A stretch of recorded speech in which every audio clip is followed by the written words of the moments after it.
নমস্কাৰ বন্ধুসকল, আপোনালোকক MC জ্ঞান সলিউশ্যন চেনেলটোলৈ স্বাগতম জনাইছোঁ। বন্ধুসকল, আজি মই আপোনালোকৰ মাজলৈ এটা গুৰুত্বপূৰ্ণ তথ্য লৈ আহিছোঁ।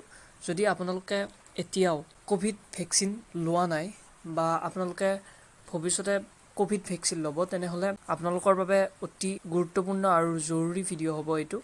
আৰু আপোনালোকে এই নিয়মখিনি মানি চলিলে আপোনালোকৰ ভেকচিন লোৱাৰ পিছত যি দেহৰ বিষ, মূৰৰ বিষ, মূৰ ঘূৰণি বা জ্বৰ এনেধৰণৰ যিবোৰ সমস্যাই দেখা দিয়ে, এইবোৰ সমস্যাৰ পৰা হাত সাৰিবলৈ আপোনালোকে মোৰ এই ভিডিঅ'টো সম্পূৰ্ণৰূপে চাব।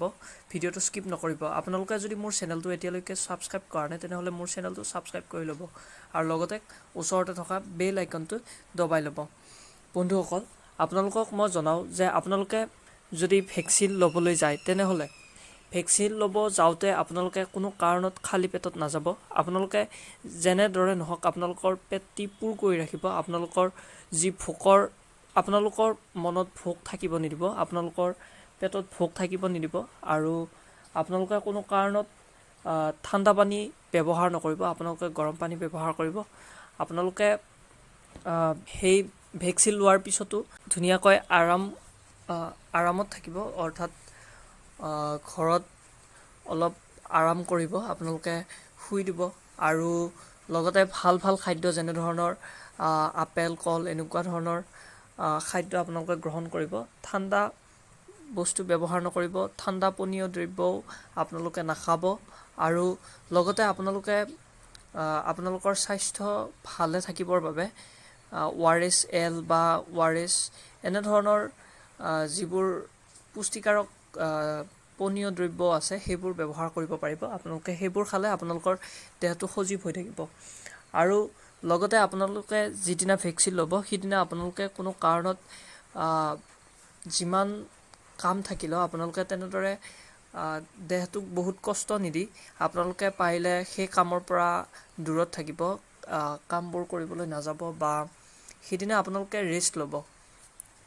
এনেধৰণে এইখিনি কথা আপোনালোকে যদি মানি চলে, তেনেহ'লে আপোনালোকৰ কোনো কাৰণত জ্বৰ, মূৰৰ বিষ, মূৰ ঘূৰণি বা দেহৰ বিষ এইবোৰ নহয়।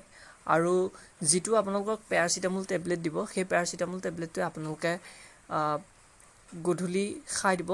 লগ নাখাব। যেতিয়া আপোনালোকক ভেকচিনটো দিব তেতিয়া লগ নাখাব। আপোনালোকে যেতিয়া গধূলি ভালদৰে ৰেষ্ট ল'ব, তেতিয়া আপোনালোকে সেই টেবলেটটি খাই দিব। তেতিয়াহ'লে আপোনাৰ যিটো জ্বৰৰ সমস্যা আছিলে, সেই জ্বৰৰ সমস্যাটো নহয়। আৰু আপুনি ভেকচিনটো লোৱাৰ প্ৰায় এঘণ্টামানৰ ভিতৰতে আপোনালোকে ORS এটা যেনেধৰণে নহওক খাই দিব আৰু ভাল ভিটামিনযুক্ত খাদ্য আপোনালোকে গ্ৰহণ কৰিব। এইখিনি কৰিলে আপোনালোকৰ কোনো কাৰণত কোনো ধৰণৰ সমস্যাই দেখা নিদিয়ে।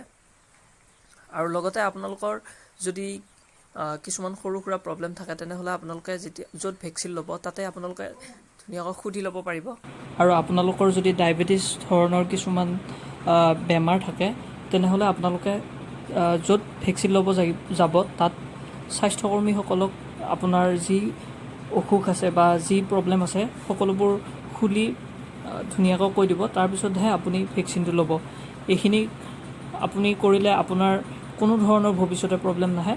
গতিকে আশা কৰিছোঁ বন্ধুসকল, আপোনালোকে মোৰ এই ভিডিঅ'টি চাই নিশ্চয় ভাল পালে। যদি মোৰ এই ভিডিঅ'টি চাই আপোনালোকে ভাল পাইছে, লাইক কৰক, আৰু যদি ভাল লগা নাই তেনেহ'লে ডিছলাইক কৰক। আৰু আপোনাৰ যদি এনেকুৱা ধৰণৰ কিছুমান যুক্তি আছে য'ত